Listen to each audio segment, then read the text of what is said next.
A'udzubillahi minasyaitonirrajim. Bismillahirrahmanirrahim. Assalamualaikum warahmatullahi wabarakatuh. Al-Mahmud Allahu jalla jalaluhu wa musalla alaihi Muhammad wa aluhu wal mad'u lahu al-bilad wa rijaluhu. Bismillahi abtadi wa bi kitabillahi ahtadi wa bi sunnati nabiyhi Muhammad sallallahu alaihi wasallam aqtadi. Bismillahi tawakkalna 'ala Allah la haula wa la quwwata illa billah. Asyhadu an la ilaha illallah wa asyhadu anna Muhammadar Rasulullah. Alladzina amanu wa hajaru wa jahadu fi sabilillah bi amwalihim wa anfusihim a'zamu darajatan indallah wa ulaika humul faizun. Sadaqallahul azim. Alhamdulillah, bersyukur kehadrat Allah Subhanahu wa taala kerana dengan rezeki limpah kurnia rahmat dan kasih sayang Allah pada hari ini, pada pagi ini, sekali lagi setelah hampir seminggu kita tidak bersiaran daripada hari Ahad yang lepas. Kalau saya bersama-sama dengan sahabat-sahabat di dalam parenting Al-Quran Minded, tapi bagi sahabat-sahabat yang mengikuti secara live di Facebook Bicara Maqasid, pada minggu lepas hari Jumaat kita ada nampakkan tentang Sains Ashabul Kahfi, episod yang menampakkan tentang episod yang ke-72, rangkuman kepada penutup 72 episod yang memberikan kita sedikit sebanyak perkongsian yang membabitkan macam mana kita nak mengembalikan semula kefahaman Al-Quran kita dari sudut kita mendalami setiap ayat-ayat Al-Quran itu, setiap patah perkataan yang ada di dalam Al-Quran itu sebagai satu bentuk original scriptures yang kita ambil manfaat kefahaman ayatnya, lalu kita terjemahkan dan tafsirkan sesuai dengan keadaan dan juga kehendak zaman pada masa kita, pada keadaan kita, pada situasi kita, pada kita menjadi seorang yang mewarisi Islam itu terus daripada Rasulullah sallallahu alaihi wasallam, dan kemudiannya kita nak mengembangkan pula ajaran itu sesuai dengan kaedah, sesuai dengan ilmu, sesuai dengan bentuk metodologi pendidikan, pedagogi yang Allah sediakan untuk kita membangunkan Islam untuk zaman kita, dan seterusnya kita nak menyerahkan pula amanah yang sama yang kita dapat kepada anak cucu kita. So ini adalah satu misi yang bukan sekadar misi yang kita hanya keluar daripada perut mak kita, keluar perut, terus saja kita merasa nikmat kehidupan, terus saja kita duduk dalam satu zaman yang akhirnya kita hanya menjadi penumpang di atas muka bumi ini. Kita tak tahu apa sebenarnya misi dan visi kita sebagai seorang Islam. Apa sebenarnya mesej agama yang diwariskan kepada kita? Adakah kita hanya sekadar menjadi orang yang mewarisi agama dari sudut kita menjadi orang yang memeluk Islam, menganuti Islam, sekadar pewarisan darah daging, biologi, atau sebenarnya ada terselit satu visi dan misi yang sangat-sangat penting, sangat mahal, sangat wajar kita sebagai seorang Islam memahaminya dari sudut pandang akidah yang hak. InsyaAllah saya sebenarnya bersyukur kerana diberikan peluang sekali lagi untuk bersama-sama dengan sahabat Bicara Maqasid kesemuanya. Siapa yang menonton ni lah, saya pun tak tahu siapa yang menonton ni. Kita tengok komen sikit, cakap sorang-sorang punya ni. Okay, jadi mudah-mudahan masa yang Allah lapangkan kepada kita, Allah rezekikan kepada kita, dan kita tahu, kalau saya tengok dekat ruang komen sekarang ni dah ramai yang memberikan komen. Terima kasih kepada semua. Anas Hadi pun ada. Okey, sejauh utara duduk kat Perlis pun dapat luangkan masa bersama-sama dengan kita pada pagi ni. Ada daripada PJ, ada daripada Skudai, ada daripada mana-manalah. Saya rasa seronoknya kalau kata siapa yang baru pertama kali, mungkin ada yang pertama kali join, mungkin ada yang first time mengikuti program kita secara live, mungkin ada yang baru diperkenalkan dengan Bicara Maqasid. Jadi saya mengambil peluang ini untuk mengucapkan selamat datang. Belum terlambat, sebenarnya ini baru permulaan.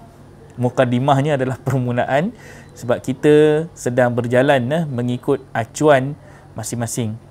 Ada satu ayat dalam Al-Quran, dalam surah 93 ayat keempat, 93 ayat keempat, surah Kalau kita tengok dalam Quran tu surah Ad-Duha lah. Kalau kita baca wadduha walaili iza saja, kan, kemudian kita nampak satu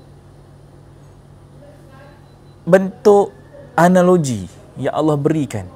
Allah kata kepada kita, walal akhiratu khairun laka minal ula. Satu benda yang sangat besar. Kenapa kita baca selalunya surah Wadduha? Kalau tadi pukul 8, 9 pagi ada yang dah buat solat duha, disunatkan kita membaca surah Wadduha itu di dalam solat sunat kita. Kemudian, adakah kita memahami apa sebenarnya yang kita baca? Kerana di situ Allah bagi satu hint. Allah nampakkan tentang kebangkitan sebenarnya. Wadduha adalah bicara bangkit. Wadduha cerita tentang matahari sepenggalah. Matahari yang sudah bangkit, sudah naik, sudah mula menampakkan sinarnya yang semakin terik ke arah untuk memberikan kita cahaya yang sempurna. Maksudnya bila sampai waktu zuhur, matahari sudah tegak, ketika itu kita akan memahami apakah sebenarnya Islam yang semakin jelas kita nampak. Waktu itu kita kena faham. Analogi-analogi Al-Quran adalah cerita tentang bagaimana kita nak memahami perjalanan masa jatuh dan bangun agama. Perjalanan matahari yang digantikan dengan bulan. Perjalanan siang yang digantikan dengan malam. Itu semua adalah proses yang Allah nampakkan kepada kita, cycle, kitaran, apa yang berlaku setiap hari. Allah tak jadikan benda itu sia-sia. Ma khalaqta hadza batilan, Allah kata, tidak aku jadikan benda semua ini sia-sia, melainkan ada pelajaran hanya kepada mereka yang mampu untuk melihat, menilai, mencerap, mereka yang mampu untuk membaca tanda-tanda. Itulah golongan-golongan ulul albab. So Allah kata dekat dalam surah 93, Allah nampakkan kepada kita, walal akhiratu khairun laka minal ula. Allah suruh kita lihat, Allah suruh kita tengok, Allah suruh kita lihat dan perhati. Dan sungguh, kalau kata nak nampakkan wa tu, dinampakkan sungguh. Dia bukan saja-saja wa dekat situ. Kalau tadi wadduha, di sini walal akhirah. Ada orang nampakkan dan. Tapi kalau kita nak ambil dia dari sudut yang menampakkan energi, Allah nak nampakkan sungguh ni, yang akhir itu khairun, lebih baik, laka minal ula, bagimu daripada permulaan. Semua orang boleh bermula daripada permulaan yang sama. Semua orang boleh mula datang dengan semangat yang berkobar-kobar, datang dalam keadaan semangat yang begitu tinggi, keinginan, kemahuan, kehendak, macam-macamlah keinginan dia datang, bermacam-macam impian, angan-angan yang ditanam, semuanya ada di permulaan. Perjalanan itu bukan dikira dengan permulaan. Permulaan itu adalah satu langkah pertama untuk kita bergerak. Tapi istiqamah itu adalah satu perjalanan yang sangat panjang. Dalam kita meniti jalan yang lurus, dalam kita meniti jalan yang kita dah nampak visi dan misinya, ada orang kecundang, ada orang jatuh, ada orang tewas, ada orang kalah, ada orang tersepak batu, ada orang terkena musibah, ada orang menghadapi kecelakaan, ada orang diuji, ada orang yang akhirnya mereka berpatah balik, ada orang yang tak sanggup, berhenti kemudian mengalah, ada orang yang berputus asa, ada orang akhirnya menjadi lawan, ada yang akhirnya dapat meneruskan perjalanan sampailah ke garisan penamat. Itulah orang yang akan duduk menjadi golongan yang akhir, berjaya mengakhiri satu perjalanan hidup yang akhirnya mereka dapat bertemu dengan pencipta mereka. Walal akhiratu khairun laka minal ula. Tak kiralah siapa kita, permulaan hidup kita, hujungnya yang Allah nilai nanti, yang menjadi keutamaan nanti adalah pengakhiran kita nanti. Kerana kita semua lahir di dunia ini, kita tidak lain dan tidak bukan adalah golongan-golongan yang lahirnya sudah tidak mengenal agama.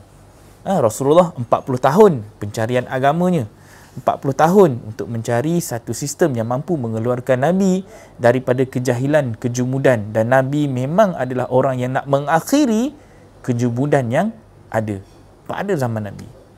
Mencari bagaimana untuk menyelamatkan akidah, kepercayaan yang ada dalam diri dia. Dia yakin dan percaya Adanya Kaabah itu, pembinaan apa yang ditunjukkan oleh Nabi Ibrahim, Nabi Ismail dan Hajar itu adalah sesuatu yang tidak sia-sia.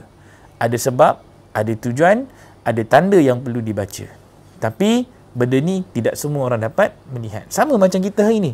Hari ini depan mata kita pun ada Kaabah. Depan mata kita pun ada makam Ibrahim. Depan kita ada Safa dan Marwah. Ada Hijr Ismail. Ada air Zamzam. Ada Hajarul Aswad. Tetapi berapa ramai yang pergi ke Mekah melihatnya dengan mata hati, memerhati apa yang berlaku di sekitar Baitullah itu dengan melihat fenomena yang dinampakkan dalam Al-Quran. Apa yang berlaku depan mata kita, kita tidak dapat boleh elak, melainkan semuanya adalah satu perkara yang sudah ada strategi sunnah untuk kita membangkitkan agama. Part tu kita memang kena baca dan kita kena study, kita kena kaji, bukan sekadar kita dapat Al-Quran kemudian kita harap kalau topik yang lepas tak habis-habis kita dengan mengharap. Kita banyak berharap doa, kita minta supaya Palestin itu dibebaskan, Palestin itu diselamatkan, kita mengharap. Orang sana mengharap tak? Orang sana pun mengharap benda yang sama. Kita pun mengharap benda yang sama. Tapi dalam kita mendoakan sesuatu yang jauh daripada kita, kita lupa kita sendiri pun sedang mengharap kalau boleh anak kita jadi anak yang soleh, suami kita jadi suami yang soleh, isteri kita jadi isteri yang solehah, keluarga kita jadi keluarga yang baik-baik, masyarakat kita baik, umat kita baik. Kita banyak mengharap tapi kita lupa nak memulakan langkah tadi. Langkah pertama, langkah awal adalah kita memulakan sesuatu. Tapi Allah nampakkan walal akhiratu khairun laka minal ula. Kalau kita tengok dalam sirah Nabi, kita tengok dalam sejarah Nabi, sahabat-sahabat Nabi ramai. Tapi berapa ramai yang akhirnya berjaya sehingga saat ataupun ketitisan yang terakhir, nyawa dan darah mereka yang ada dalam diri mereka, jiwa mereka, berjaya mengekalkan ketakwaan. So bila lampakkan ketakwaan, ingat dia mesti lalu depan kepala, dalam kepala ceritanya tentang apa dia? Komitmen. Dia mesti nampakkan tentang committed. Dia mesti nampakkan tentang bagaimana kita sangat-sangat memberikan komitmen kita kepada urusan-urusan agama. Urusan-urusan kita mengangkat balik martabat agama. Nak angkat martabat agama, kita tak boleh harapkan orang lain. Nak mengangkat martabat agama, kita kena mengharapkan diri sendiri, memulakan sesuatu, menunjukkan sesuatu, memberikan sesuatu. Kalau kita tidak menjadi awalul muslimun, orang-orang yang awal-awal menyerah diri, pun tak boleh.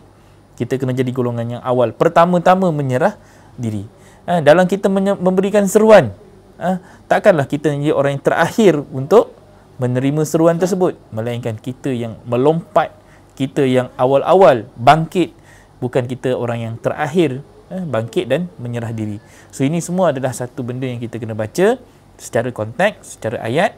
Macam mana kita nak membacanya dengan harfiah, dan kita melihatnya bukan sekadar kita baca tetapi kita tidak faham ke mana hala tuju ayat ni. Surah Duha, saya ada plan khusus untuk surah Wadduha ni. InsyaAllah surah Duha, kalau ada rezeki nanti saya akan buat satu kelas khusus. Mungkin kita akan bicarakan, tak lama lah sebab Wadduha ni pendek, mungkin sekitar sejam ataupun 2 jam. Sejam tu mungkin tak cukup sebab ada Q&A, mungkin akan jadi 2 jam. Itu untuk plan Ad-Duha. Wallahualam, satu hari nanti kita akan aturkan, kita akan buat special kelas. Yang tu berbayar atau tidak, itu tunggu rezeki kita. Kalau komitmen saya terpaksa saya letakkan sebagai kelas berbayar, dan kita akan masuk dalam kelas berbayar. Tapi di situ ada satu jaminan. Kenapa Wadduha ini sangat penting? Kita hanya melihat surah Wadduha itu sekadar surah yang menjemput rezeki. Ada setengah orang nampak begitu, sehingga dinampakkan waktu duha itu adalah waktu untuk kita memanggil rezeki, menjemput rezeki. Satu benda yang kita kena betulkan adalah Rasulullah solat bukan untuk menjemput rezeki. Rasulullah solat hanya kerana untuk dia merasakan dirinya seorang hamba. Kita sendiri kena betulkan benda itu. Nabi hanya nak merasakan dirinya sebagai seorang hamba. Waktu itulah kita meletakkan diri kita serendah-rendahnya untuk kita menghadap Allah, untuk kita menjadi makhluk yang ingat dan kenal lagi siapa pencipta dia. So kita pun nak benda yang sama.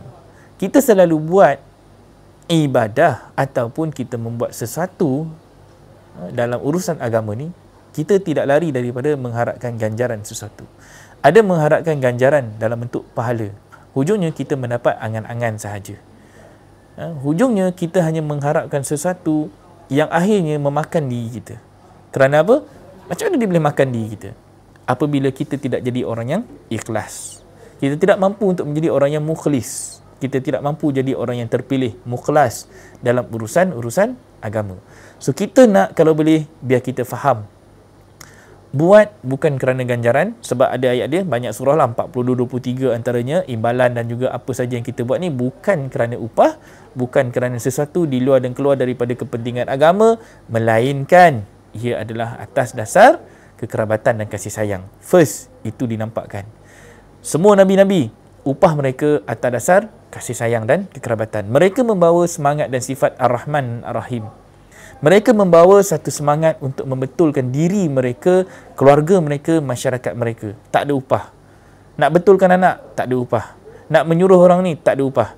Tetapi nilaian kita itu atas dasar pembangunan agama. Itu dipanggil zakat bila dinampakkan dalam bentuk yang lain. Amwal dan anfus itu bila Allah minta kita untuk menyerahkan harta dan diri untuk tujuan pembangunan agama. Penyerahan diri. Siapa yang nak, dapat. Siapa tak nak, tak dapat. Okey? Itu satu bentuk. So, kita hari ni nak jadi orang yang kena faham. Nabi solat untuk merasakan dirinya seorang hamba. Dan hamba itu adalah mengabdikan diri kepada Allah. Wa ma khalaqtul jinsna wal ins illa liya'budun. Untuk mengabdi. Apa pengabdian kita? Apa itu maksud ibadah?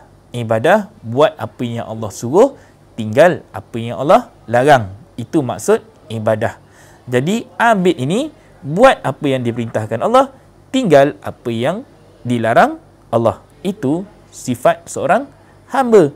Di sebalik maksud hamba tadi dan maksud ibadah tadi, ada satu perintah yang dipanggil. Apa dia dipanggil?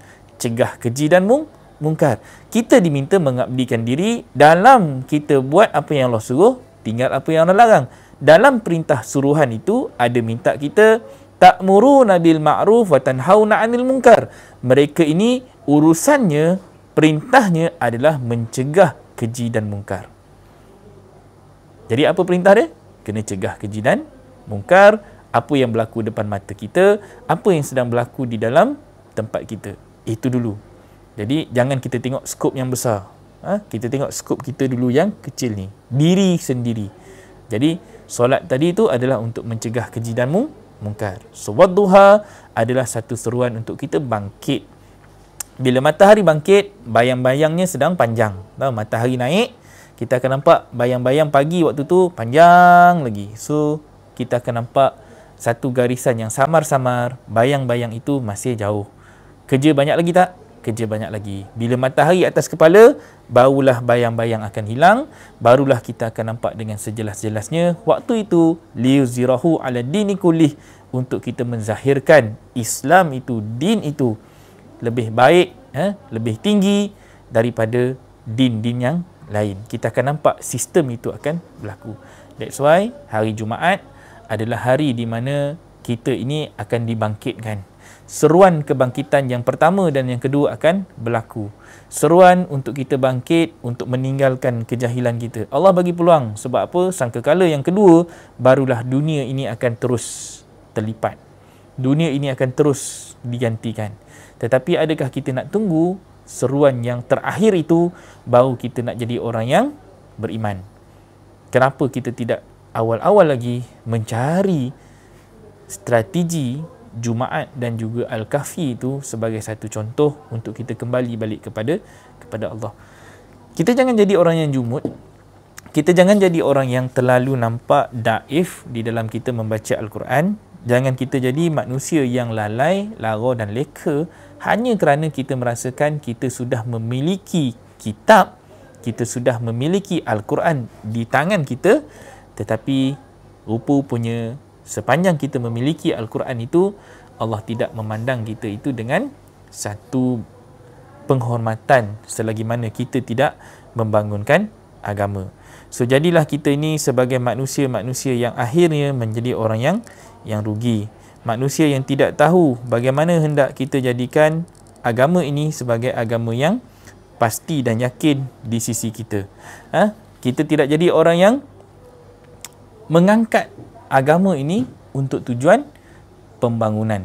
Okey, insya-Allah kita ada satu tugas dan tanggungjawab, misi membangunkan semula Islam, membangunkan diri kita, jati diri kita, kemahuan dan keinginan kita untuk melihat agama ini tertegak di zaman kita. Kita ada 60 ke 70 tahun usia yang Allah nampakkan. Ada yang rasa lambat lagi kerana dia muda. Ada yang rasa tak sempat lagi dah kerana sudah tua. So masing-masing ada tempoh masa masing-masing. Dia dalam ni ada yang seusia awal 16 tahun. Saya baru dapat tahu, kalau dalam grup bicara maqasid tu, Zafirah tu dah sama nama dengan anak saya dah. Zafirah 16 tahun, keinginan dan kemahuan dia untuk belajar Al-Quran. Tadi pagi dia mesej saya, awal pagi pukul 7 lebih dia mesej saya. Dia ada tanya tentang kat mana nak boleh dapatkan Al-Quran seperti mana cikgu dia lah, Cikgu Anis dia tu, macam mana boleh dapat Quran perkata tu. So saya kata tanya Cikgu Anis, boleh check dekat Johor. Tak tahulah Zafira dekat Johor ke mana, cuma di situ nak nampakkan kemahuan itu dah ada. Peganglah dengan Al-Quran pertama yang kita pegang, kitab itu, itulah kita punya Al-Quran. Dipanggil kita panggil, kalau di Prihatin kami panggil itu Al-Quran basahan. Al-Quran basahan ni maksudnya orang tua-tua dulu dia selalu pesan. Apa pesanan dia? Jangan conteng Quran. Selalu pesan, jangan conteng Quran. Kan Quran ini benda yang ni kita kena muliakan dia. Betul. Itu dari segi adab. Faham Itu dari segi adab. Tetapi dalam menuntut ilmu, kita tidak boleh lari daripada memegang pena. Kerana allama bil qalam. Allah mengajarkan kita ini dengan mata pena. Pena itulah yang akan mengasah kita secara semula jadi. Untuk benda itu ditulis dan benda itu melekat di kepala. Menulis dan melekat di kepala. Dia akan registered dekat kepala apa yang kita tulis. Dan dia memudahkan kita menyampaikan. Itu kelancaran kita dalam penyampaian. Daripada tulisan, kemudian dia akan register. Daripada mata kita akan nampak apa kita tulis. Dia akan masuk ke dalam dada kita. Kita akan simpan dan kuncinya untuk jadi satu panduan. Lupa tetap ada. Jangan ingat kita ni bukanlah orang-orang yang hebat sampai kita boleh tulis, sampai kita boleh ingat selama-lamanya. Kita ini alpa dengan dosa lagi, dosa kecil, dosa besar lah apa semua. Sekejap je benda tu boleh hilang. Tetapi nota kita tadi tu dia akan menjadi satu nota yang kita boleh wariskan kepada anak-anak, cucu-cucu kita. That's why Al-Quran ini kena personalize. Selalu diingatkan, kalau di Prihatin, Al-Quran adalah sesuatu yang bersifat peribadi. Al-Quran itu adalah sesuatu yang bersifat personal. Allah sedang bercakap dengan kita. Allah sedang bersembang dengan kita melalui Quran. Tahu? Dia very particular. Dia very personalized dengan setiap manusia yang ada Al-Quran di tangan dia. Itu kalau di tangan. Cuba bayangkan kalau Quran itu di dada kita. Bayangkan Al-Quran itu duduk di dalam dada kita dan dia sentiasa memandu kita. Kita nak buat ini, Allah cakap macam ni. Kita nak buat ni, tak boleh sebab Allah dah larang. Kita nak buat ni, tak boleh ni. Allah nampakkan ni benda ni jadi dulu dekat umat ni. Ini benda ni jadi dulu kat Nabi ni. Kita membaca setiap apa pun yang Allah berikan, panduan dalam Quran itu adalah satu sampel. Sampel kita membaca tanda yang dah berlaku pada zaman Nabi Ibrahim. Contoh ni saya bagi satu contoh apa yang berlaku kepada Nabi Ibrahim. Kita baca macam mana Nabi Ibrahim mencantas berhala-berhala. Sampailah yang terakhir sekali tu dia tinggalkan satu berhala yang paling besar dekat kapak tu, dia gantung dekat satu. Bila ramai-ramai datang tanya siapa yang buat tu, lepas tu Ibrahim dengan menyindir, dengan sindiran. Nabi Ibrahim menampakkan apa? Nabi Ibrahim kata, tanyalah berhala yang paling besar tu. Kapak tu kan dekat dia kan. Lepas tu orang pun marah. Mana boleh berhala ni? Dia kan berhala. Macam mana dia nak kapak berhala kecil ni? Ni mesti orang yang buat. Waktu tu baru dia punya sel-sel otak berhubung. Baru dia orang pun terpukul balik. Tahu pun benda tu tak boleh nak mengancam kamu. Tahu pun benda tu pun tak boleh bercakap. Tahu pun benda tu tak boleh nak membuat apa-apa, melainkan kamulah yang mencipta dia. So, benda itu menyebabkan Ibrahim berjumpa dengan bapa dia. Tengoklah dalam Quran ada dialog anak beranak ni, sampailah bapa dia tak cakap sepatah pun.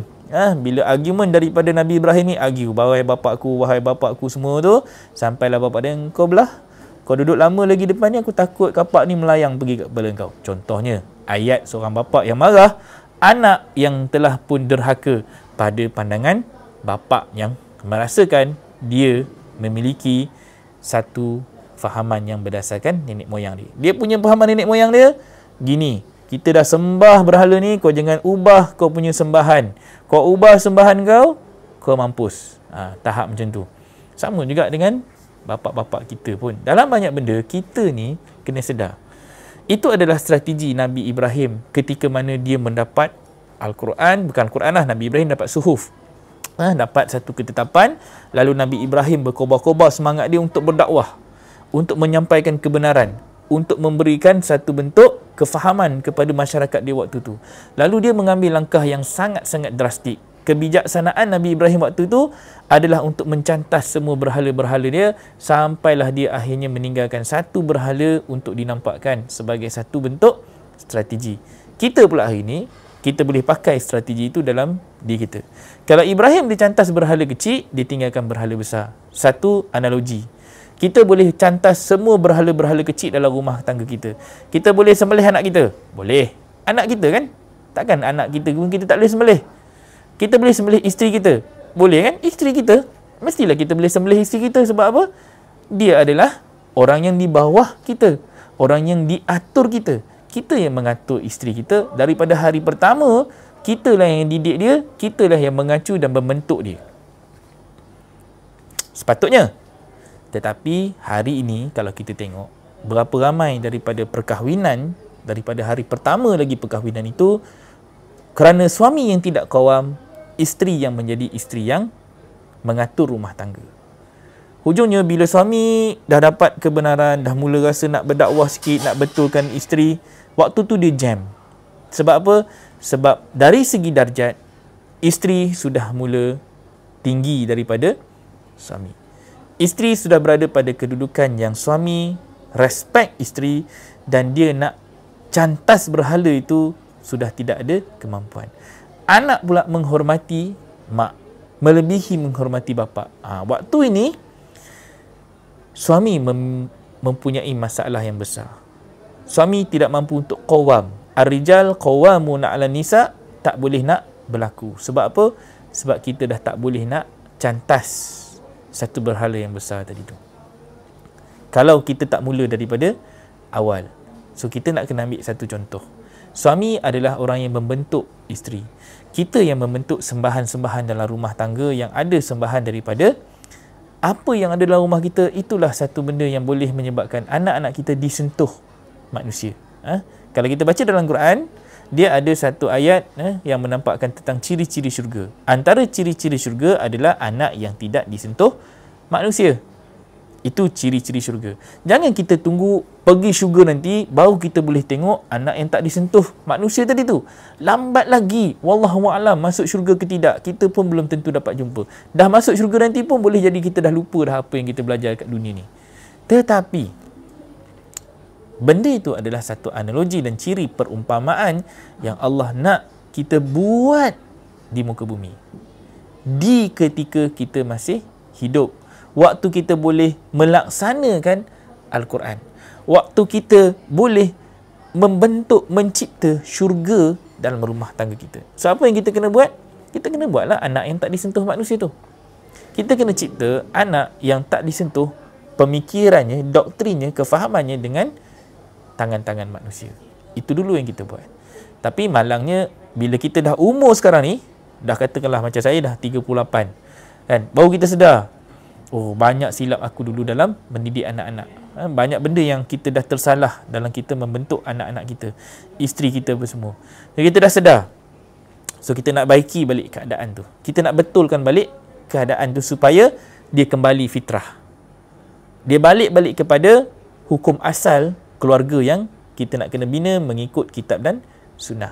Di situ datangnya cabaran. Cabaran ni apa?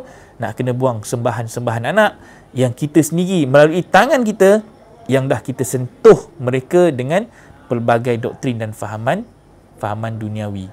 Daripada sekecil-kecil telefon. Dalam telefon ada game, ada televisyen, ada gadget, ada komputer, ada IT, ada internet, ada pornografi, ada apa sajalah yang menyebabkan manusia-manusia yang dalam rumah tangga kita itu, anak-anak isteri kita, mereka secara berjemaahnya memiliki sembahan masing-masing. Isteri ada sembahan handbagnya, kasutnya, bajunya, langsirnya, perabotnya, kan, hobinya, macam-macam sembahan dia. Dia jangan kita ingat sembahan itu hanya dalam bentuk patung. Ya, itu semua satu ketika dulu. Tetapi simboliknya hari ini sembahan itu sudah boleh diterjemahkan dalam banyak bentuk, dalam banyak-banyak perkara. Ya. Even kerja pun kalaulah kita jadi workaholic, itulah pun boleh menjadi satu contoh sembahan manusia hari ini. Duit satu sembahan. Manusia sanggup buat apa? Kerana duit. Manusia sanggup korbankan maruah diri dia kerana duit. Jadi di situ kita lihat bagaimana kita nak kena mengubah strategi. Nabi Ibrahim buat, apa jadi pada Nabi Ibrahim? Akhirnya dia ditangkap, dibawa kepada Namrud, lalu dia pun dibakar. Jadi itu satu bentuk yang kita nak elakkan. Kita kalau boleh, kita nak berdakwah, kita dah buat satu strategi dakwah, tapi yang mana yang tak baik, yang menimpa nasib Nabi-Nabi terdahulu, kalau boleh, kita tak nak. Jangan berlaku pula dalam zaman kita. Itu sunnah yang kita nak kena elakkan. Itu sunnah. Sunnah tu apa? Ketetapan pattern. So pattern yang berlaku kepada Nabi Ibrahim, janganlah sampai kita pun kena bakar juga macam mana Nabi Ibrahim kena bakar. Elakkan daripada berlaku. Sama juga dengan peperangan-peperangan yang berlaku pada zaman Nabi. Zaman Nabi, kerana zaman Nabi nak membangkitkan Islam sampai Nabi terpaksa menempuh peperangan.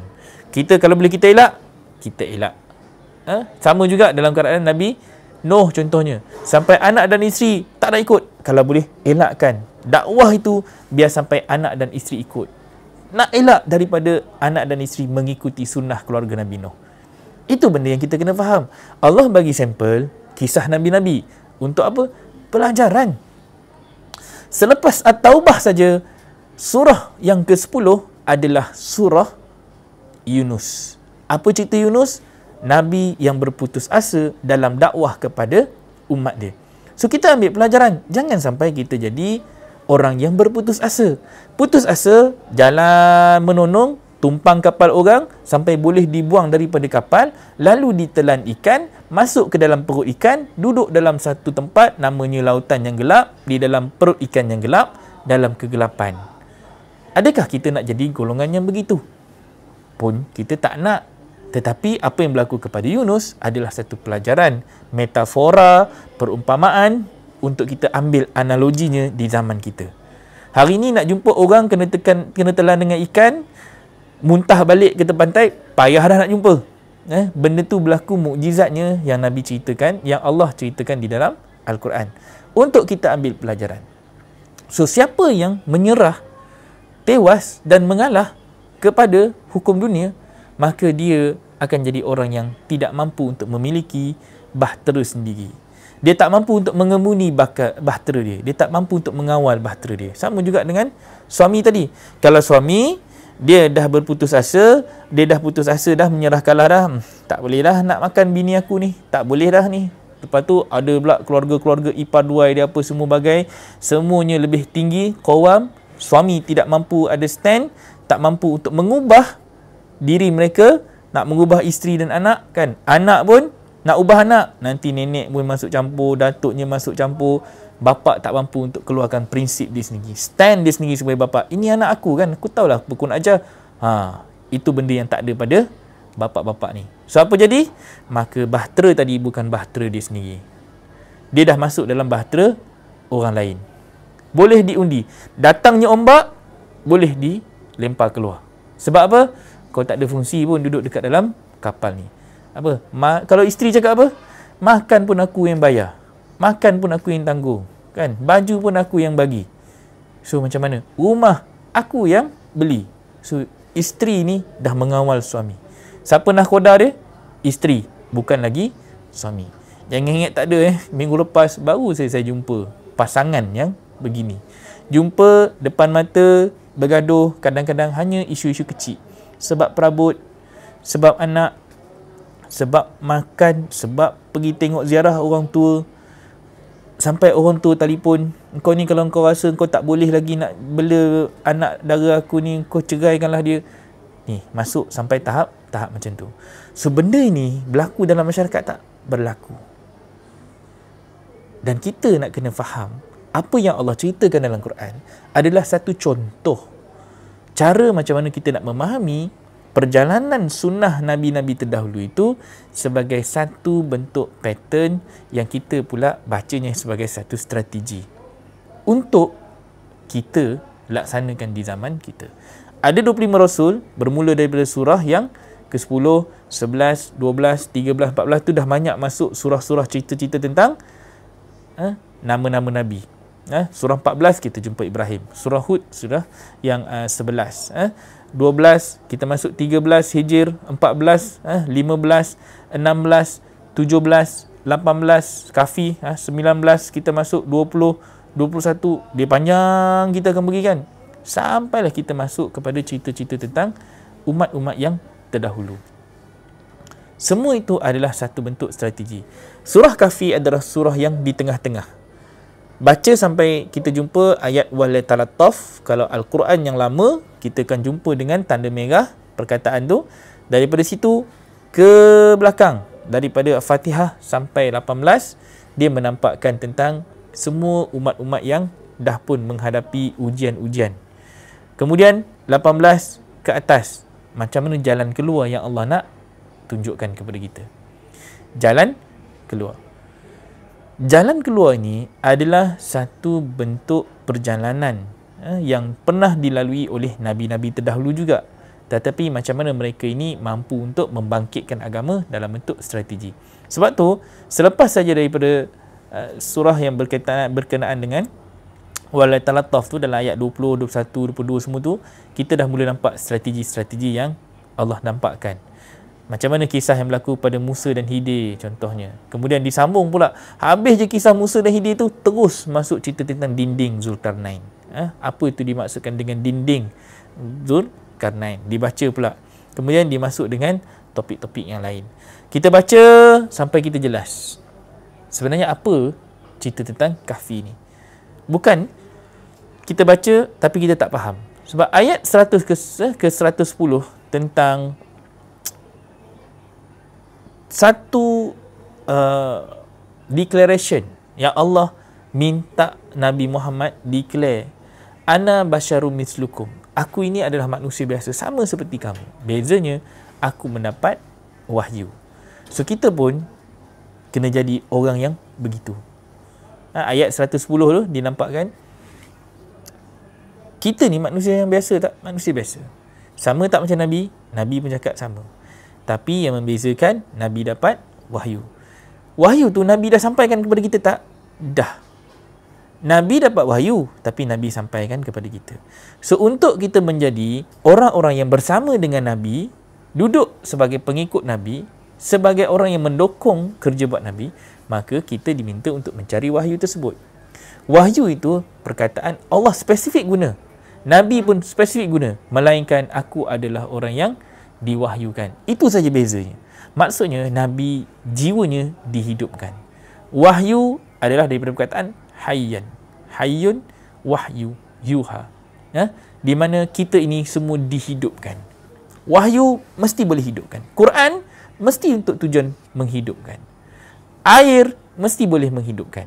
Itu tujuan air itu diturunkan daripada langit ke bumi untuk apa? Untuk menghidupkan tanah yang gersang.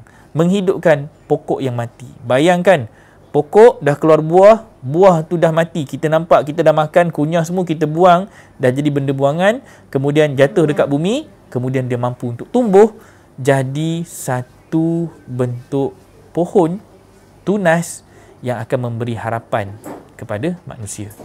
Apa guna pohon? Apa guna pokok? Dia mengambil yang buruk, kemudian dia mengeluarkan yang baik. Apa? Oksigen. Macam mana pokok tu, dia ambil karbon dioksida yang boleh membunuh manusia, tetapi dia boleh mengeluarkan oksigen untuk menghidupkan manusia.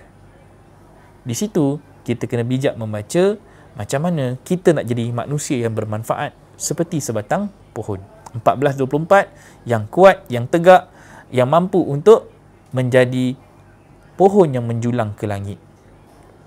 Biizni rabbihim, dan dia dengan izin Rabbnya mengeluarkan buah, tu'ti ukulaha biizni rabbihim, mengikut waktu-waktunya, dengan izin Rabbnya dia boleh mengeluarkan buah.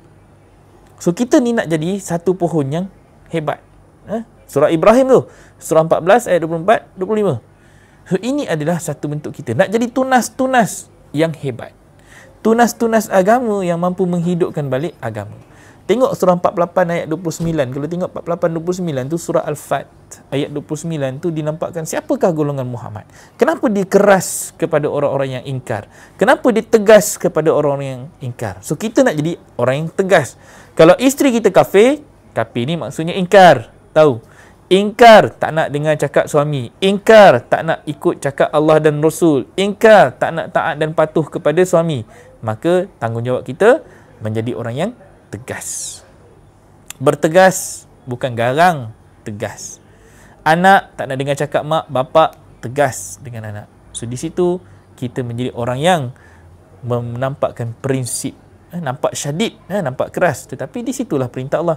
Tapi bagi orang yang beriman, Nabi dalam itu bertindak sebagai orang yang apa? Rahama bainahum, seorang yang sangat-sangat kasih dan sayang, cinta, meminjam perkataan rahim. Dia sangat-sangat mencintai, sangat-sangat menyayangi. Itu ada dalam surah 48-29. Di situlah mereka akan bangkit menjadi tunas-tunas. So hari ini kita lihat diri kita. Adakah kita ini sudah berjaya menjadi pohon yang dah mengeluarkan tunas, ataupun kita ni pohon yang sekadar jadi kayu yang bersandar. Kayu yang bersandar, tak ada fungsi, tak ada guna, tidak mampu untuk memberi manfaat kepada manusia. Kayu yang bersandar. So ini antara benda-benda yang kita kena faham, dan kita kena jadi orang yang mengkaji dan menggali ke mana hala tuju misi pembangunan semula dengan strategi Jumaat dan juga Kahfi. Apa yang ada dalam Jumaat? Jumaat cerita tentang Jami'. Jami' cerita tentang jemaah. Kita nak diseru untuk kembali hidup berjemaah. Ahli sunnah wal jamaah. Kalau tanya semua orang dekat dalam ni, kan, semua pakat mengaku, oh saya ahli sunnah wal jamaah. Saya tanya nombor keahlian ada? Payah nak jawab, kan? Tak ada. Ada kad keahlian? Tak ada. Kan? Habis tu kat mana yang kita boleh kata kita ni mengakui ahli sunnah wal jamaah? Oh saya mengikut fahaman gini. Macam itulah saya keluar daripada perut mak saya. Macam itulah dia dah ahli sunnah wal jamaah, saya pun ahli sunnah wal jamaah. Semudah itu sahaja ke yang kita boleh claim kita ini ahli sunnah wal jamaah? Melainkan kita ini melaksanakan sunnah-sunnah Nabi itu dengan sunnah yang sebenar. Sunnah yang akhirnya mampu untuk membangkitkan Islam, membangkitkan agama seperti mana yang Nabi tunjukkan. Part itu kita kena cari jalan. Part tu kita kena cari kefahaman, cari ilmu, sampailah kita jumpa di manakah peranan kita sebagai golongan yang mengakui, menyaksikan kita adalah golongan-golongan yang bersaksi kepada Muhammad. Kalau ikutkan dalam surah 48 ayat 29 itu dinampakkan sebagai Muhammad itu adalah utusan Allah dan orang-orang yang bersama dengan dia. Orang-orang yang bersama dengan Muhammad tadi. So kalau kata Nabi Muhammad tadi 18 ayat 110 dinampakkan tadi, kan, katakanlah ana basyarum mislukum. So Nabi Muhammad nampakkan aku orang yang biasa. Jadi kita ramai-ramai ni adalah orang yang biasa, tak? Sama je macam Nabi. Tapi kita bersama-sama dengan dia. Di situ kita tegas kepada orang kafir. Dalam masa yang sama kita menjadi tunas-tunas kepada dia. Tunas untuk kita bangkit. Nabi sudah wafat 1400 tahun dahulu.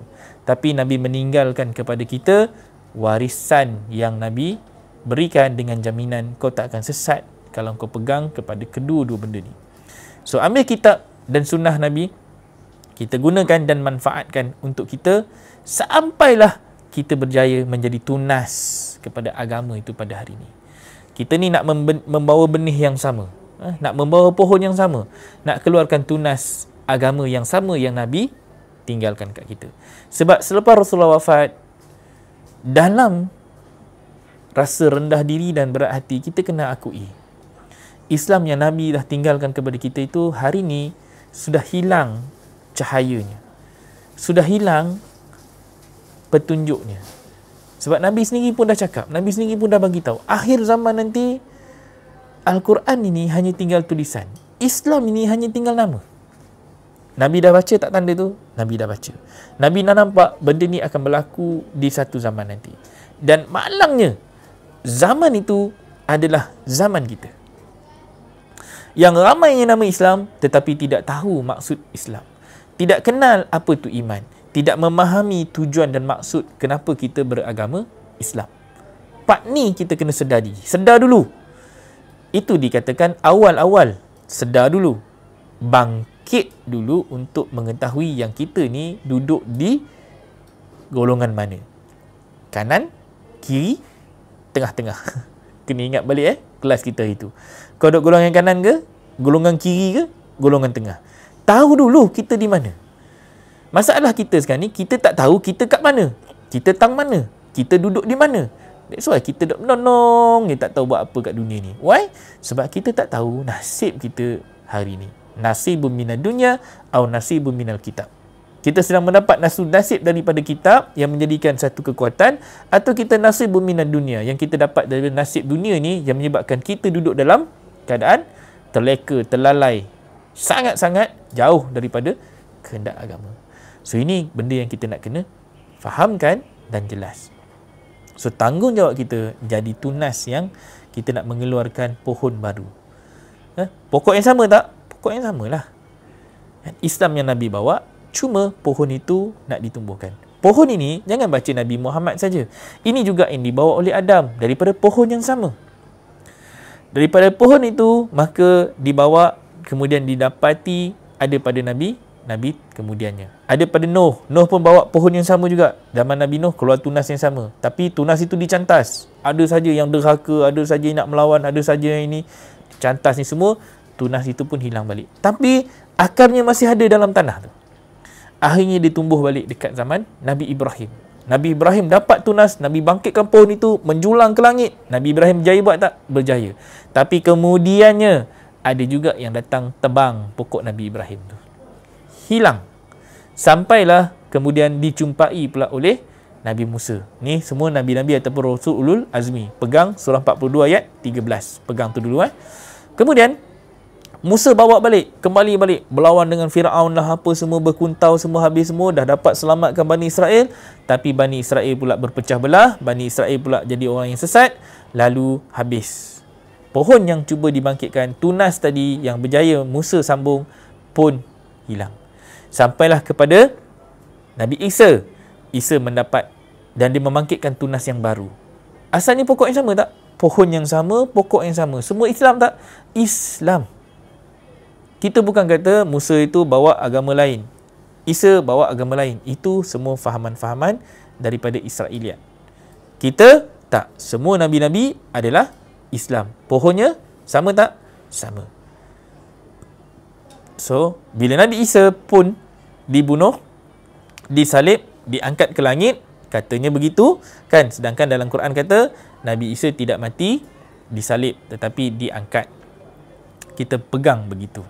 Bila Nabi diangkat, maka agama yang tinggal itu pun sudah berpecah. Maka kembali ke dalam gua, masuk balik ke dalam tanah. Akarnya kembali melunjur, masuk mencari air, hinggalah sampai kepada Nabi Muhammad sallallahu alaihi wasallam. Nabi mendapat bacaan yang hak, lalu Nabi bangkitkan di tengah-tengah kota Mekah. Dan apa yang Nabi dapat waktu itu is purely satu-satunya yang keluar daripada jaluran yang datang daripada jaluran Ishak. Maksudnya Ishak, Yakub, Ayub, semua ni nabi-nabi yang keluar daripada jaluran ini sehingga terbitnya Yahudi, terbitnya golongan-golongan Bani Israel, terbitnya Musa, terbitnya Isa. Jaluran ini, akar itu tidak lalu. Dia akar yang lalu daripada Nabi tinggalkan. Nabi Ibrahim tinggalkan Nabi Ibrahim tinggalkan di tengah-tengah kota Mekah, rumah Baitul Atiq yang Nabi Ibrahim bina. Disitulah jaluran daripada jaluran Ismail terus akarnya pergi menuju ke Nabi Ahmad. Keluar terus. Dia tak lalu dah susul galur akar yang melalui nabi-nabi yang ini, nabi-nabi daripada kalangan Yahudi, tetapi dia terus pergi melalui jaluran lain sehinggalah timbul di muka bumi Mekah waktu itu apa yang dapat? Tunas baru yang Nabi Muhammad kembalikan balik mengikut tunas yang dibawa oleh Nabi Ibrahim alaihissalam. So, bila kita baca dari segi sejarah begini, dan kita akan nampak Islam yang datang daripada pohon yang sama, pokok yang sama, cuma pohonnya bila tumbuh ada yang cuba membunuh, ada yang cuba meracun, ada yang cuba menghalang. Sebab ini yang berlaku kepada umat Nabi Ibrahim. Kalau tak percaya, kita tengok dalam surah, tengok dalam surah apa? Surah 4, surah Al-Baqarah, Al-Baqarah pula, surah An-Nisa. Kita tengok dekat ayat 50.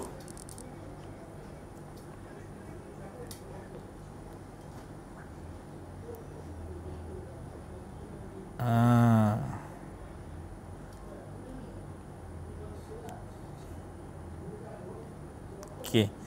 Surah 54. Cuba kita tengok. Saya share screen. Sekejap kita share screen. Barulah best. Dia selalunya macam ni lah. Hujung-hujung baru kita share.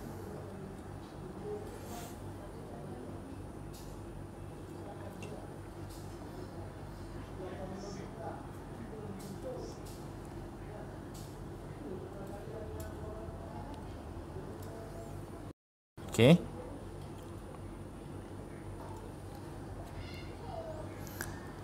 Alright, tengok.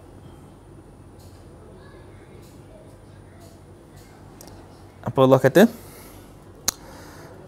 Am yahsadunan nas, atau mereka dengki, atau manusia ni mereka dengki atas ala ma apa atahumullah, apa yang telah pun diberikan Allah kepada mereka, min fadli, daripada kurnianya. Faqad, ini Allah cakap ni sungguh-sungguh ni, bukan kata sungguh-sungguh biasa ni sungguh level yang kedua. Faqad, maka prosesnya, therefore, sungguh, ataina, kami telah berikan, ala Ibrahim mal kitab, keluarga Ibrahim kitab, wal hikmah, dan hikmah, wa atainahum mulkan aziman, dan kami berikan kepada mereka satu kerajaan yang besar. Kalau ikut dalam ni, dia dinampakkan tentang keluarga Ibrahim. So, Nabi Ibrahim, keluarga dia daripada Ismail, jaluran Ismail itu, dia memberikan satu bentuk kebebasan. Mulkan ni kalau kita tengok dalam surah 5 ayat 20, surah 5 Al-Maidah ayat 20, nampakkan tentang mulkan itu juga adalah satu benda yang membebaskan kemerdekaan. So, dia free thoughts. Dia membebaskan kefahaman kita, dia membebaskan kita daripada kejahilan. Itu benda yang besar yang mereka dapat. Apa yang mulkan yang besar tu? Adalah satu bentuk knowledge. Daripada knowledge itu, suhuf menjadi kitab. Yang itulah yang menyebabkan mereka dapat satu kerajaan yang besar. Lalu, malangnya ayat ke-55 itu dinampakkan. Faminhum, maka di antara mereka, man amana bihi, ada orang-orang yang beriman dengannya. Dapat dah ni kitab ni. Dapat dah, Allah bagi petunjuk dan hikmah apa semua. Tapi wa minhum man sadda anhu, di antara mereka ada di kalangan orang-orang yang menghalanginya. So, daripada jaluran yang sama juga, ada yang keluar daripada perut jaluran keluarga Nabi Ibrahim ni, akhirnya mereka menjadi orang-orang yang menentang. Tak mengikut apa yang Nabi. Sama tak jadi pada Nabi Nuh? Sama je, anak dia pun menentang, isterinya pun menentang. Nabi Lut, sama tak? Sama je, pun menentang. Sama tak berlaku kepada Nabi Adam? Pun sama. Dapat anak, dua orang, Habil dan Qabil, salah seorangnya membunuh seorang lain. So di situ ada tak kisah dan pelajarannya? Ada. So kita sebagai orang yang nak mengambil pelajaran dan sunnah pattern, kita kena kaji dan gali. Wa kafa bi jahannam sa'ira, dan cukuplah jahanam itu yang menyala-nyala. Jadi kita nak nampak apa yang menyebabkan manusia ni bertelagah. Pertama sekali kerana kedengkian. Tu nampak, am yahsadunan nas. Pertama sekali dinampakkan hasad. Hasad, dengki di antara manusia itu yang menyebabkan kita bertelagah. Habil dan Qabil kerana kedengkian atas faktor sembahan yang disampaikan, sembahan yang dikorbankan. Bukan sembahan, korban yang dipersembahkan. Salah maksud tu. Korban yang dipersembahkan. Kerana korban dia adalah korban yang tak diterima, dibunuhnya waktu tu.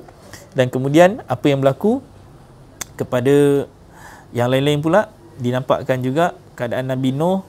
Kita lihat banyak Nabi-Nabi terdahulu dah menjadi satu contoh kepada kita untuk kita faham. Hasad dengki itu boleh mengubah karakter manusia sehingga dia mampu jadi orang yang sadda anhu. Mereka itu menghalangi daripada jalan Allah. Kemudian innalladzina kafaru, sesungguhnya orang-orang yang ingkar bi ayatina, dengan ayat-ayat kami, saufa nuslihim, kami akan masukkan naran, neraka, kullama nadijat, dinampakkan setiapnya hangus, juluduhum, kulit mereka, baddalnahum, dan kami gantikan juludan ghairaha, kulit yang lainnya, liyazuqu, supaya merasakan azab, siksa. Innallaha kana azizan hakima. Di situ kita nak nampakkan satu keadaan di mana kita ni, kalau kita dah jadi orang yang dah benci, Allah gantikan dengan umat yang lain, tetapi umatnya pun tetap di kalangan umat yang menyebabkan umat itu juga adalah umat yang rosak. So ini benda yang Allah nampakkan. Duduk dalam api Jahannam ni, kita akan jadi umat yang Jahannam, umat yang rosak. Hanya kedengkian itu, maka kita terus dirosakkan. Tengok apa yang berlaku kepada Nabi Muhammad sallallahu alaihi wasallam selepas sahaja perang Siffin dan perang Jamal. Perang saudara umat Islam yang pertama. Selepas itu apa yang berlaku? Darah berganti darah. Perang Jamal saja dah ramai mati. Ganti lagi masuk dengan Siffin, mati lagi. Dikatakan hampir 120,000 orang. Umat Islam ni perang saudara tahu, dua-dua puak adalah puak Islam, mati. Berdarah. Bersalin kulit lagi. Lepas itu digantikan dengan Muawiyah. Pun bergaduh juga. Bergaduh dengan semua ahlul bait. Berbunuh-bunuhan di kalangan umat Islam. Kemudian daripada Muawiyah dah bunuh Abbasiyah pula. Bila Abbasiyah berganti kulit lagi, Abbasiyah pula ganti Muawiyah. Habis Abbasiyah pergi cari semua keturunan-keturunan Muawiyah, dibunuhnya keturunan-keturunan tersebut. Sebab apa? Balas dendam. Dan diganti dengan Fatimiyah. Fatimiyah nampak baik sikit. Sebab apa? Tapi masih ada hawa-hawa lagi nak perang saudara. Perang lagi, Fatimiyah bergaduh dengan Abbasiyah. Bergaduh sekejap dengan Muawiyah. Sebab apa? Umayyah punya Umayyah punya, orang kata, mereka-mereka yang puak-puak daripada kabilah keturunan Umayyah ini masih lagi mencari jalan macam mana nak merampas balik kuasa mereka. So ni dah bersaling kulit, tetapi kulit yang digantikan tu kulit yang macam mana? Kulit mereka itu tetap dibakar, tetap merasa azab, tak rasa nikmat, tidak dapat merasai nikmat Islam yang sebenar. Hidup dalam keadaan mereka ni bercampur aduk. So kita membaca api yang berlaku, api ni satu bentuk kedengkian, permusuhan, hasad. Macam mana dia mampu menjahanamkan umat Islam dan keturunan-keturunan selepas itu. Semua itu kerana kedengkian-kedengkian yang tak boleh nak dielakkan. Sampailah kepada Turki Uthmaniyah pun sama. Kita lihat, yang satu pihak Islam itu secara fizikal dan materialnya kita nampak Islam tu ada gah. Tapi kedengkian antara mereka saling berbunuh-bunuhan. Sampailah hari ini kita tengok apa yang berlaku di Yaman, apa yang berlaku di Palestin, apa yang berlaku di Syria. Semua itu tidak lain dan tidak bukan kerana mengikut kabilah-kabilah dan juga puak-puak asabiyah yang sangat-sangat kuat sampai sekarang. So asabiyah itu berbunuh-bunuhan, saling kulit. Sama jugalah kalau kita lihat di dalam negara kita, dari segi politiknya bersaling kulit lah siapa pun yang diangkat, tetapi akhirnya perpecahan demi perpecahan akan berlaku. So kita ini, Allah cakap apa? Allah tidak akan pandang kamu sedikit pun. So kita ni kena cek diri kita, Allah pandang tak kita semua ni?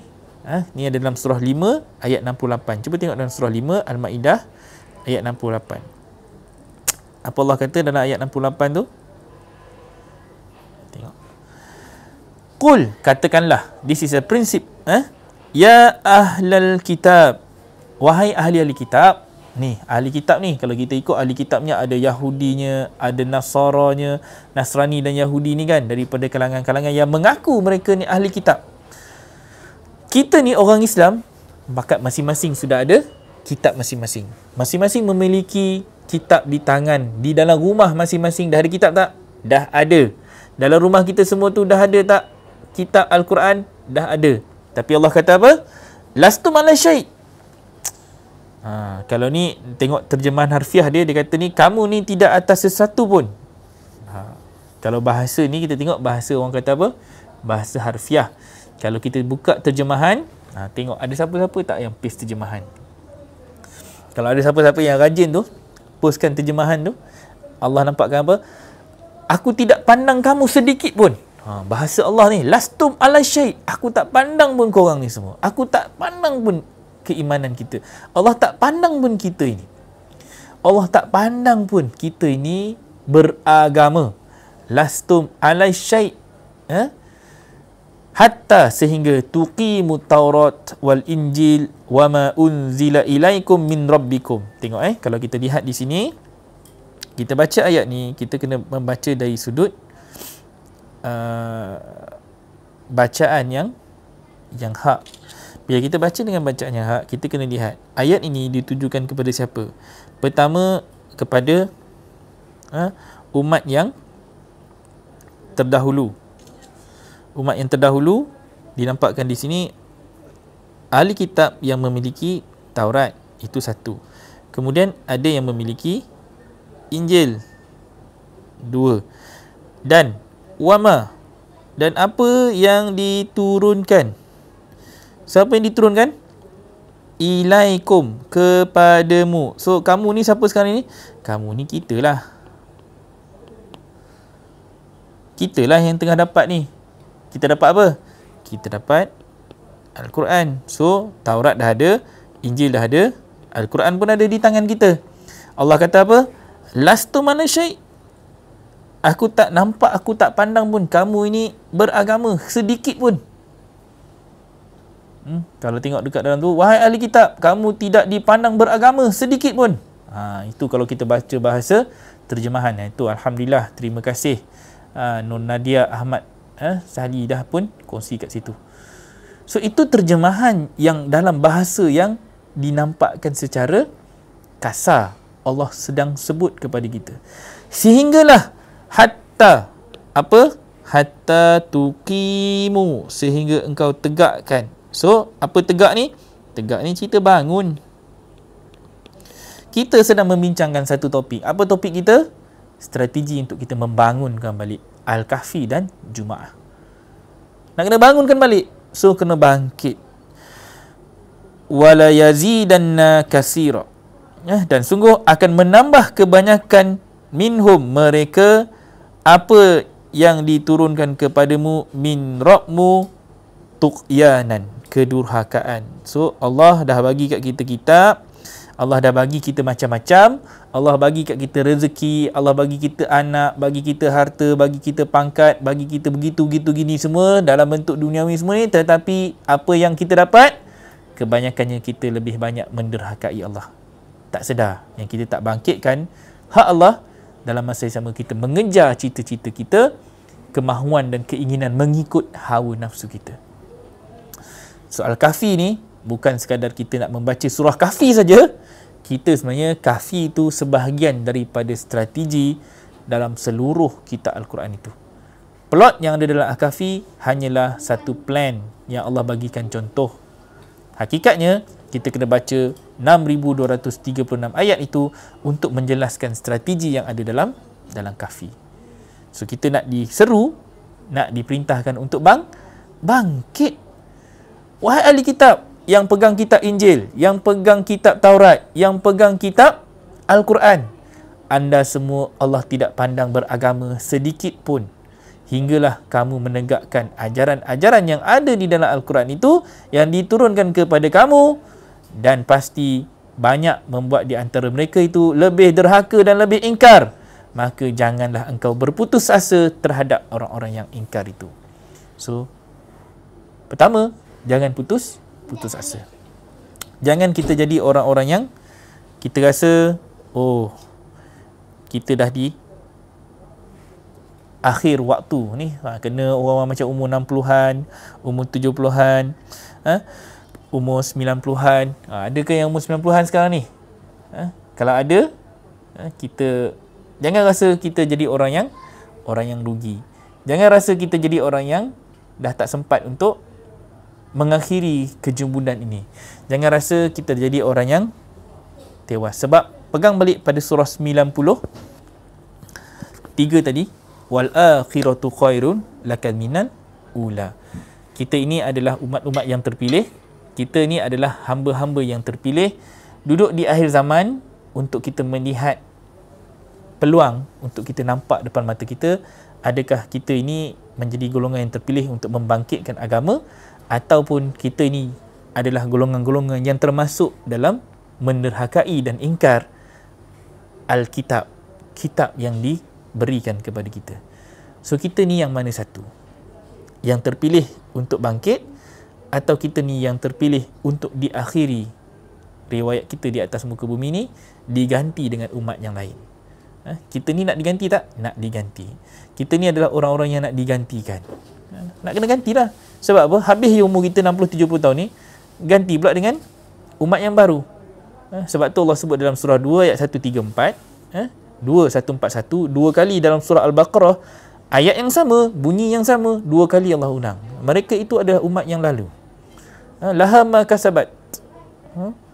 Bagi mereka apa yang dah mereka usahakan.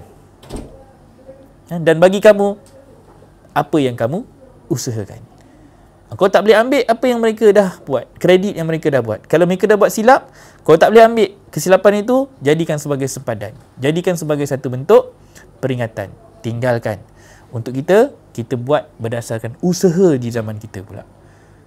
Bagi kita nak kena kejar ni dunia yang semakin menggila ini, fitnah yang semakin bergelombang ni. Bangun tidur ada saja fitnah, bangun tidur fitnah hari-hari. Hari-hari kerja kita makan fitnah, kena telan fitnah. Kita kena cari air balik untuk menyelamatkan diri kita dari terjebak dengan fitnah yang Allah dah nampakkan kepada kita ni. So, kerja kita banyak, tugas kita berat. Al-Kahfi bukan sekadar kita baca 10 yang pertama, 10 yang terakhir. Hakikatnya kena baca 6,236 ayat. 6,236 ayat untuk kita sama-sama fahami, baca, faham dan tahu macam mana untuk kita menggunakan formula dan strategi yang ada dalam Al-Quran ini untuk kita menyelamatkan diri kita, anak kita dan isteri kita, keluarga kita, masyarakat kita, komuniti, negara kita, dan sesungguhnya kita akan jadi golongan-golongan yang beruntung, mudah-mudahan, insya-Allah. Okay, terima kasih kepada semua yang menonton. Hari ni kita warm up dulu, warm up baliklah. Sebab apa? Sebab seminggu kita tinggal. Picking up minggu depan hari Jumaat kita akan sambung lagi dengan bicara maqasid dengan tajuk untuk kita membedah tentang sains Ashabul Kahfi. So, kita akan mula layout ayat-ayat yang tertentu. Di sini berlapanglah dada kerana kita sedang nak dibetulkan. Banyak benda yang kita dah tersalah arah, tersilap jalan, semuanya adalah laluan-laluan kita untuk kita kembali balik kepada Allah. Follow step by step cara dan kaedah. Di situ kita akan jumpa ruang untuk kita baiki di mana kita punya kelemahan-kelemahan dari sudut pandang kitab. Bukan dari sudut pandang manusia, dari sudut pandang nafsu kita, tetapi dari sudut pandang yang Allah dah layoutkan dalam Al-Quran, insya-Allah. Okay, terima kasih kepada semua yang menonton. kita ambil peluang, kita ambil manfaat daripada hari Jumaat, tapi jangan tunggu mati baru kita nak lihat kehancuran dan kita baru nak insaf, nak bertaubat. Waktu itu kita sudah terlambat. Sementara masih bernyawa, sementara masih hidup, sementara diberi peluang untuk kembali balik ke jalan yang lurus, maka bangkitlah untuk jadi umat yang terpilih. Jadilah umat yang ukhrijat linnas ta'muruna bil ma'ruf wa tanhauna 'anil munkar. Kuntum khairun ummatun. Kamu semua ni adalah umat-umat yang terbaik. Ukhrijat linnas, yang dikeluarkan. Yang untuk apa? Yang nak diberikan satu informasi, maklumat, taufik, hidayah, panduan, petunjuk. Untuk apa? Untuk mengajak manusia kepada amar ma'ruf nahi munkar. Siapakah mereka ini? Golongan-golongan ini, liman kana yarjullaha wal yaumal akhir, iaitu mereka yang mengharapkan untuk kembali kepada Allah, merujuk Allah, dan mereka ini beriman kepada hari akhirat, hari pengakhiran, hari di mana wal akhiratu khairun laka minal ula, hari di mana kita akan lihat kesinambungan. Kita ni bermulalah daripada siapa pun, engkau jahil ke, engkau bodoh ke, engkau pandai ke, engkau bijak, kita semua ni mula tak sama level. Ada yang cikgu, ada yang ustaz, ada yang doktor, ada yang engineer, ada yang oil and gas, ada yang berniaga bisnes, ada yang duduk jadi sebagai suri rumah. Level kita semua tak kisah di mana kita mula. Tapi Allah kata apa? Pengakhirannya yang akan menentukan kita ini syurga atau neraka. Tak kiralah kita mula daripada golongan kiri, mula daripada golongan tengah, ataupun kita memang dah elok Allah pilih kita duduk di golongan kanan. Yang penting istiqamah menuju ke jalan yang benar itu. Ihdinas siratal mustaqim. InsyaAllah. Itu saja daripada saya. Mudah-mudahan bermanfaat, memberikan kita sedikit sebanyak jemputan untuk apa? Untuk kembali merujuk kepada kitab dan sunnah yang sebenar, insyaAllah.